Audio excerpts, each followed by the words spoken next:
एक दूर दराज के जादुई जंगल में, जहां हर तरफ रंग बिरंगे फूल खिलते थे और पेड़ों की शाखाएं जादुई रोशनियों से जगमगाती थीं, दो परियां रहती थीं। एक का नाम महक था, जो अपने सुनहरे बालों और नीली आंखों की वजह से पूरे जंगल में मशहूर थी। दूसरी परी का नाम कविता था, जिसके काले घने बाल और भूरी आंखें उसकी खूबसूरती को एक अलग ही रंगत देते थे। दोनों परियां बहुत गहरी दोस्त थीं और साथ साथ रहती थीं। वे जंगल की हर जादुई गतिविधि में हिस्सा लेती, पेड़ों को हरा भरा रखने के लिए जादू करती और छोटे छोटे जानवरों की मदद करती। लेकिन उनकी दोस्ती के बावजूद कविता के दिल में एक खामोश सी कड़वाहट थी, जो उसे हमेशा परेशान करती रहती थी। वह बात थी महक की खूबसूरती। कविता को लगता था कि महक की खूबसूरती के सामने उसकी अपनी खूबसूरती फीकी पड़ जाती है। महक के सुनहरे बाल सूरज की किरणों की तरह चमकते थे और उसकी नीली आंखें समुद्र की गहराइयों की तरह थीं, जबकि कविता के बाल काले थे और उसकी आंखें भूरी, जो उसे लगता था कि किसी का ध्यान नहीं खींचती। हर बार जब जंगल के लोग महक की तारीफ करते, कविता का दिल भर आता। वह चाहती थी कि उसे भी उतनी ही तारीफ मिले, लेकिन उसे लगता था कि महक की खूबसूरती के सामने वह कुछ भी नहीं है।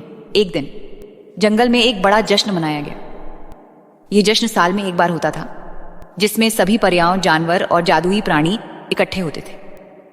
जंगल के हर कोने से प्राणी इस जश्न में शामिल होने आते थे, क्योंकि यह जश्न न केवल खुशी और उल्लास का मौका होता था, बल्कि इसमें सबसे खूबसूरत परी का चयन भी होना था। यह प्रतियोगिता हर परी के लिए बहुत महत्वपूर्ण थी, क्योंकि जीतने वाली परी को न केवल शोहरत मिलती थी, बल्कि उसे जंगल की रानी भी घोषित किया जाता था। कविता को इस जश्न का बेसब्री से इंतजार था। उसने फैसला कर लिया था कि इस बार वही इस प्रतियोगिता को जीतेगी। उसने अपनी खूबसूरती को निखारने के लिए बहुत मेहनत की थी। वह रोजाना जंगल के सबसे साफ झरनों में नहाती, जादुई फूलों के रस से अपनी त्वचा को निखारती और अपने बालों को चमकदार बनाने के लिए जादुई तेल का इस्तेमाल करती। उसने अपने लिए एक नई जादुई पोशाक भी तैयार की थी, जो चांद की रोशनी में जगमगाती थी।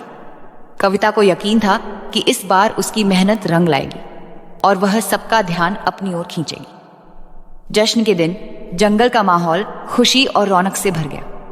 पेड़ों पर जगमगाते हुए जुगनुओं ने रोशनी बिखेरी और हवा में खुशबुओं का जादू था। कविता ने अपनी सबसे अच्छी पोशाक पहनी और अपने बालों को खूबसूरती से सजाया। वह जश्न में पहुंची तो सबकी नजरें उस पर टिक गईं। उसे लगा कि इस बार वही जीतेगी। लेकिन जब जज ने घोषणा की तो विजेता का नाम महक था। कविता का दिल टूट गया और उसके चेहरे पर निराशा के बादल छा गए। उसने देखा कि सब लोग महक की तारीफ कर रहे हैं और उसे लगा कि वह कभी भी महक जितनी खूबसूरत नहीं बन सकती। कविता के दिल में ईर्ष्या की आग भड़क उठी। वह जश्न के बाद अपने घर वापस आई तो उसका दिल गुस्से और निराशा से भरा हुआ था। उसके दिल में एक काला ख्याल पैदा हुआ और उसने फैसला किया कि वह महक की खूबसूरती को खत्म कर देगी। कविता ने सुना था कि जंगल के अंदर एक बूढ़ा जादूगर रहता है, जो बहुत ताकतवर जादू जानता है। वह उस जादूगर के पास पहुंची, जो एक अंधेरे और रहस्यमयी गुफा में रहता था। गुफा के अंदर हवा में जादुई शब्द गूंज रहे थे और दीवारों पर अजीबोगरीब निशान बने हुए थे। जादूगर, जो एक लंबी सफेद दाढ़ी वाला बूढ़ा आदमी था, ने कविता को देखा और पूछा, तुम्हारी इच्छा क्या है हे परी? कविता ने जवाब दिया, मैं चाहती हूं कि महक की खूबसूरती खत्म हो जाए। जादूगर ने मुस्कुराते हुए एक जादुई आईना निकाला, जो काले फ्रेम में जड़ा हुआ था। उसने कविता को आईना देते हुए कहा, यह आईना जिस पर भी रोशनी पड़ेगी उसकी खूबसूरती को छीन लेगा। कविता ने आईना ले लिया और उसके दिल में खुशी की लहर दौड़ गई। उसे लगा कि अब वह महक की खूबसूरती को खत्म कर सकती है और फिर कोई भी उसे नजरअंदाज नहीं करेगा। कविता आईना लेकर महक के पास गई।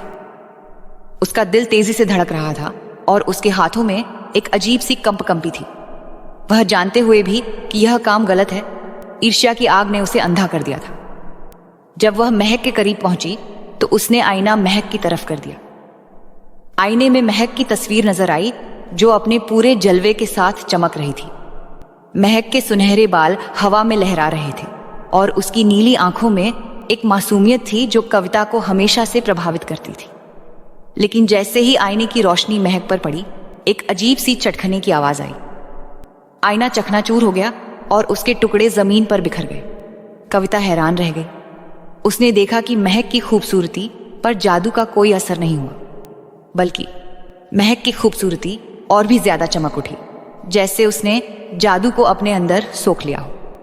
महक ने कविता की तरफ देखा और उसकी आंखों में कोई गुस्सा या निराशा नहीं थी। वह मुस्कुराते हुए बोली, कविता, तुम्हारी खूबसूरती तुम्हारे अंदर है। तुम्हारे बाल काले हों या आंखें भूरी, तुम अनोखी हो। ईर्ष्या करने से कुछ हासिल नहीं होता। कविता को अपनी गलती का एहसास हुआ। जब उसने देखा कि महक की खूबसूरती पर जादू का कोई असर नहीं हुआ तो उसका दिल भर आया। उसकी आंखों में आंसू आ गए और वह अपने किए पर शर्मिंदा हो गई। वह महक के सामने गिड़गिड़ाते हुए खड़ी हो गई और उसने अपने आंसुओं के साथ माफी मांगी। महक, मुझे माफ कर दो। मैंने तुम्हारी खूबसूरती से ईर्ष्या की और यह गलत था। तुम मेरी सबसे अच्छी दोस्त हो और मैंने तुम्हें दुख पहुंचाने की कोशिश की। मैं सच में शर्मिंदा हूं। महक ने कविता को गले लगा लिया और उसके आंसू पोंछते हुए कहा, कविता, हम सब में कोई ना कोई खूबी होती है। तुम्हारी खूबसूरती तुम्हारे अंदर है और तुम्हें इस पर गर्व होना चाहिए। उस दिन के बाद कविता ने अपने दिल से ईर्ष्या के सारे जज्बात को निकाल दिया। उसने सीख लिया कि हर इंसान अनोखा होता है और हर किसी की खूबसूरती उसके अंदर होती है। वह महक के साथ अपनी दोस्ती को और भी मजबूत करने लगी और दोनों परियां पहले से कहीं ज्यादा खुश और संतुष्ट हो गईं।